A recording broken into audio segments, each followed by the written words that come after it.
8:15. Get it out. Kings and Queens. On Up For It, FBI 94.5. Get it out.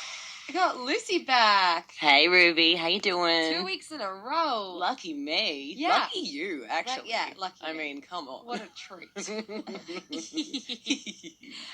Kings and Queens, it is our weekly queer segment. We talk about news, we talk about culture, and we've had a couple of sad weeks, I guess kind of a few happy weeks as well, but we're doing something new this week. Yeah. Last week we talked a little bit about, violence over Mardi Gras, which is a bit sad, a bit not fun. So this week I thought I'd bring the culture back to the news and culture and share with you all a little bit about a play that I saw over the Mardi Gras season, which is back. It's back for an encore run.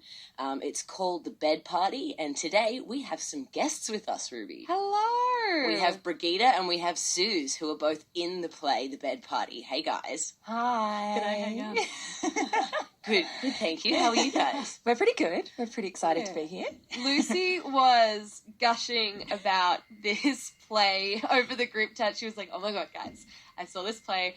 Lucy was saying that she felt like personally attacked. It was very confronting. I think as a queer person, we don't often see ourselves in television and film and media and all that sort of stuff. And then when we do, oh boy, do we. You are seen. You felt seen. I felt very seen by the play The Bed Party. So what's it about? Oh, okay. Well, the Bed Party happens over the course of a Friday night and a Saturday morning, and it's a play about the incredible, deeply intimate relationships of a group of 6 inner-city Sydney women. Queer women, which is important as well. It's important for this segment. Yeah, it really is, because we're not seen very often. It's true. So I think that's why Lucy walked away and felt, wow, whoa, I'm included, guys, in the arts. I'm seen. It was the L word if the L word was set in Newtown. Exactly.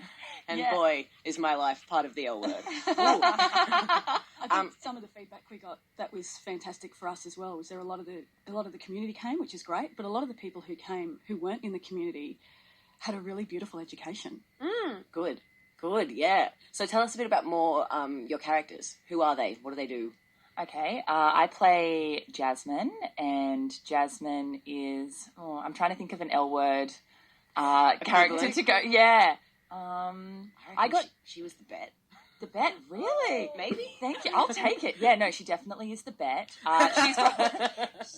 She's the most femme, kind of the one that paints her nails, wears a bit of makeup, likes to have a laugh. Okay, people called her the princess, but she's fun. She kind of is. Sort of. I play Tara. Tara is the bisexual lady in the group. So in a house full of lesbians, that provides some really interesting discourse and challenges in the mix. Totally. I did love those conversations. Yeah. And Tara, no spoilers here, I guess. No spoilers. I just think it's really important that we had a bisexual character represented on stage, because I don't think you see that often enough. Yeah. And there's a little bit of drama between your characters, but no spoilers. We'll leave it at that. Yeah. Bit of tension. That's all. A lot of dramatic tension. Yeah. So what makes the play so special and different? I think it's just so rare to see on a Sydney stage, especially throughout the Mardi Gras season, actually all year round, to see women on stage telling their stories, and just women. I think that's really special and something really unique, and the importance of how women really have each other's backs and how much we support each other.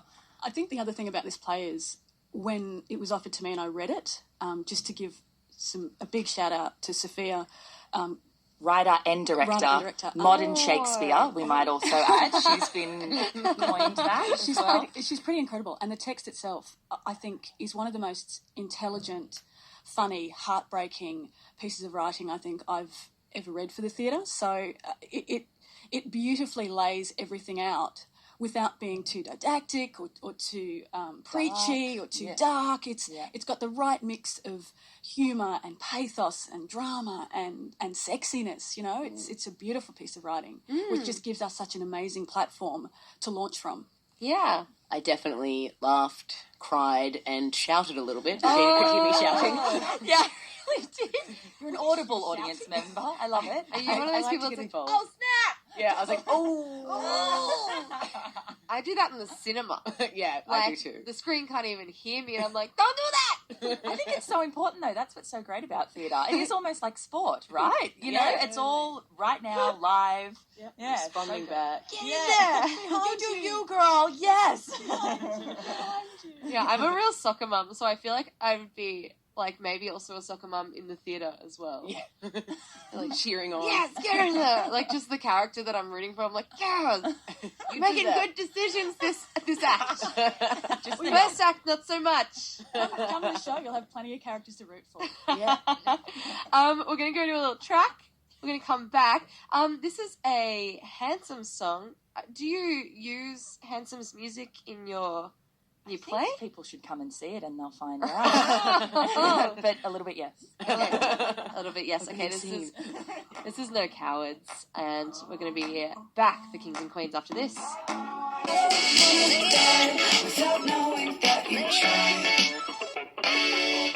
Ho-ho! That is Sydney's Handsome with No Cowards, and you're on Up For It on FBI 94.5.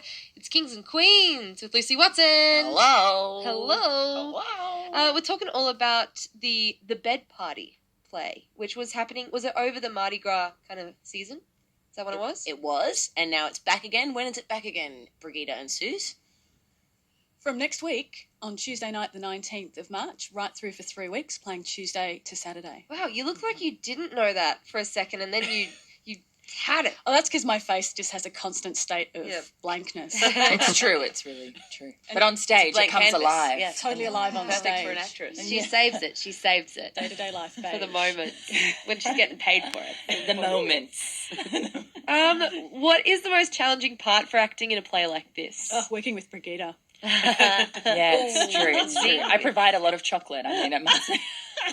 So is that the best bit too then? Yeah, exactly. That is kind of, yeah. What would you say is probably the most challenging? I I just re-asked. Well, it. for me, You're doing a good job. She's buying time while my blank face settles. For me, it's the reaction of the audience. Like, it's so exciting to feel the energy in the room. And it's challenging, though, because you can hear people's hearts breaking. Like, we can hear people who were rooting for us.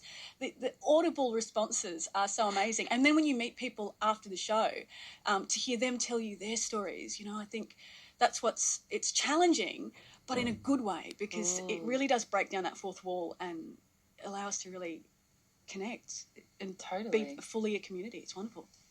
And not break, because there was definitely a moment when I shouted and Brigitta. You just have such a beautiful, distinctive voice, Lucy.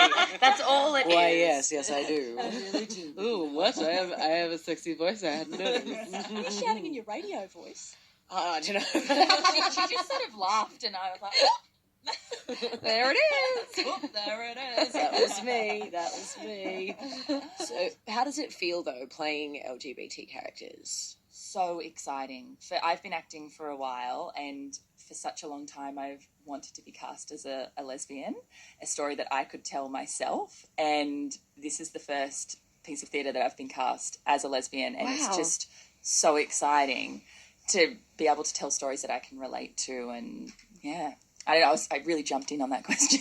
No, that's great. Yeah. It's crazy that it's the first story you've ever been cast. I often get, making it about me, but no, I often get cast as like a straight woman. So and that's just to show how much there isn't enough visibility of queer women in theatre and TV. There needs to be much more. And the different types of queer women that are out there. Like, you know, not everybody looks the same, talks the same, walks the same, has the same physicality, you know. We're not all size 8, blonde and gorgeous. Yeah. Some of us are, and that's okay too. Okay. Cool, that's No body shaming here. Thanks for radio, hey. We've kind of touched on this already. Why is it so important to have these LGBT characters on stage? Apart from the fact that you finally get cast as something that you can... I think it's sometimes... Jasmine show, okay? I'm a method actress. Apologies. And she takes offense there's when other we call her a characters? princess. Yeah. So many amazing actors in this show. One of the cast members, it's their first piece of theatre that they've done, and already been asked to do another season Wow. of the same show. Yeah, incredible. And That's you wouldn't, this and you show. just, and you absolutely wouldn't know. I mean, the diversity in background, age, experience is amazing. But it's just we seamlessly come together in this amazing alchemy. And it's been such a supportive vibe. Everyone was very upset when we finished the run. Like we all had these incredible downs where it was like, feels were real. Yeah, and so we're so excited that we've got a 3-week run to share it with. I mean, I've been more working in theatre a audiences. very, very long time, and I don't think I've ever worked with a group of people who are so supportive, and the vibe from the instant we started rehearsals, it just felt like home. Yeah. Best friends straight away. I love that. I love that when you spend a lot of time with people, just like day in, day out, and then when it's over, you're like, do you want a coffee? I miss you. Well, that's what we did. Like, we were planning to have a dinner, and then the 505 asked us back, and it's like, oh, well, want to have dinner and perform? Like, Dinner before our show? Yeah, shall we? Shall we? So what would you say to someone thinking about coming to see the play? Book your tickets now. Oh, yeah, that's pretty good. Why? Because they flew out the door last time, Yeah. and even though it's a longer run this time, there's nothing more heartbreaking for us than when people come to us and say, I've missed out on tickets.